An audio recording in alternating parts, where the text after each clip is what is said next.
Primaire, encore la primaire, à l'heure où je vous parle, le débat du deuxième tour n'a pas encore eu lieu. J'aurais voulu, chers amis, ne pouvoir aborder que des points positifs comme cette très forte participation qui va à l'encontre de ce que nous pensions, que les Français se désintéressaient de la politique. Eh bien pas du tout, 4 millions d'entre eux ont accepté de se déplacer, de payer 2 € pour donner leur avis, et un avis qui a été intéressant puisque il montre qu'ils ne veulent pas que l'on fabrique ces élections dans les officines habituelles, médiatiques, politiques, les cercles de pouvoir.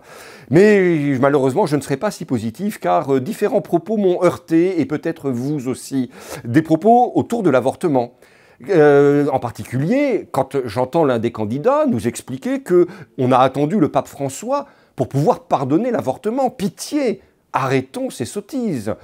Autre sujet, on voudrait nous faire croire que l'avortement est un droit fondamental, et cela, quels que soient les candidats. Faut-il rappeler que Madame Veil elle-même, quand elle portait cette loi devant l'Assemblée nationale, disait, et je la cite, « Si la loi n'interdit plus l'avortement, elle ne crée aucun droit à l'avortement. La Convention européenne des droits de l'homme ne dit pas autre chose.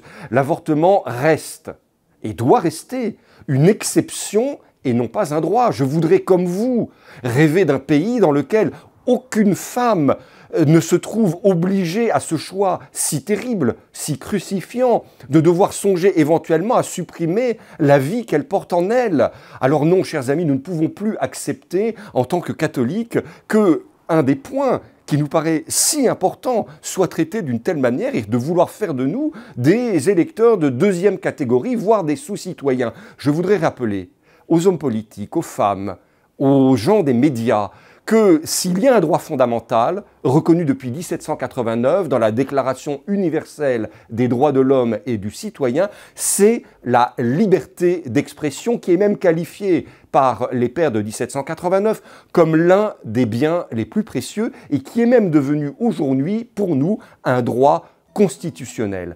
Alors par pitié, politique, médias, ne faites pas de nous, catholiques, des sous-citoyens dans notre République.